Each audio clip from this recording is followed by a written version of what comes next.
again.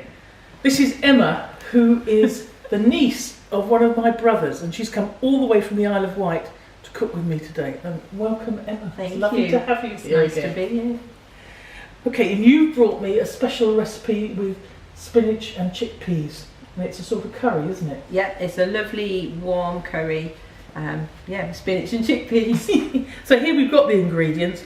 So there's the spinach, peas, tomatoes. Now this is garlic. Now the Isle of Wight's famous for garlic. Where did you get this from? I actually got it for the farm shop on the island, but the Isle of Wight's known for its garlic. They've got a garlic farm, which is amazing, so some Isle of Wight garlic. I used to be able to get smoked garlic from them and elephant garlic. Yeah. And all sorts of various things. It was really wonderful. Good. You can get garlic beer and everything now. Garlic beer? Yeah, it's horrible, but you know. Emma, what are you doing? I'm trimming some ginger and then I'm going to grate it. So we've got 2 teaspoons. Okay. And are you going to peel it? I'm peeling it first. Are you peeling it with a fork or a spoon? With a knife. You're doing it with a knife. Have you heard of this thing where you can peel ginger with a teaspoon? No. Want to try? Yeah, go on. So I'm peeling the ginger. With Oh, a that's spoon. much better. Is that better? It is. Who knew? It's just one of those little tips one likes to have.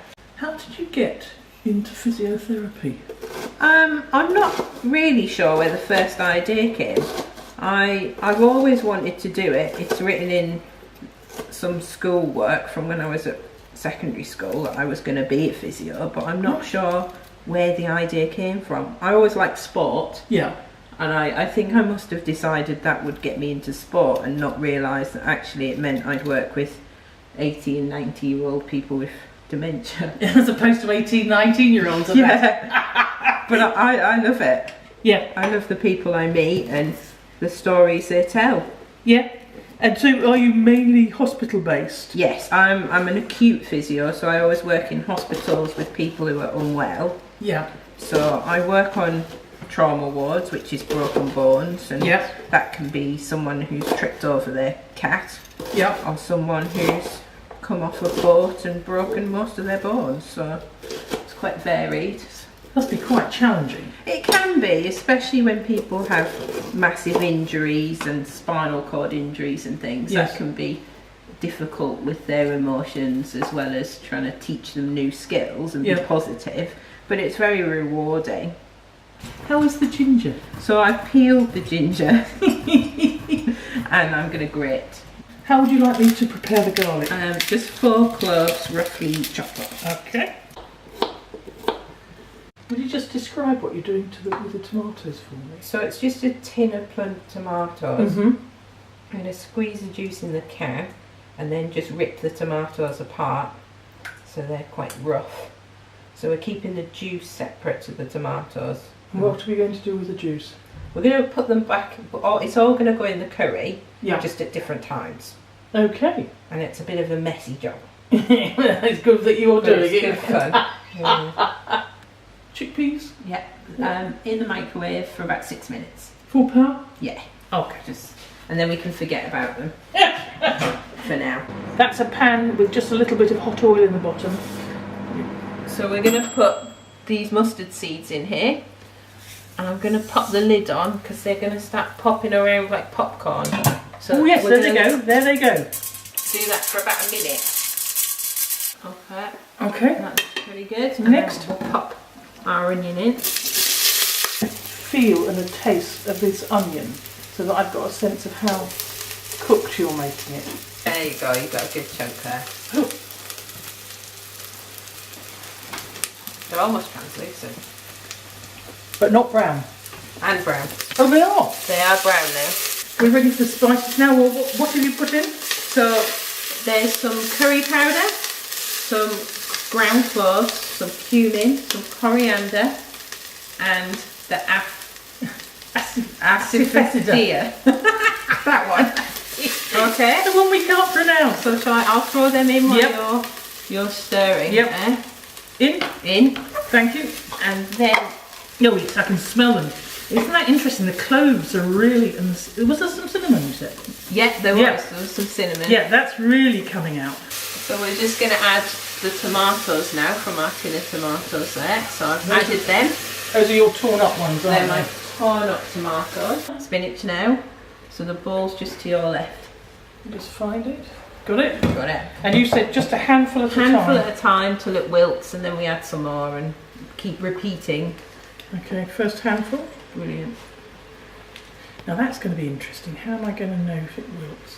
Okay, so if you want to stir it just to cover it, and then the warmth of the liquid will help it wilt and disappear.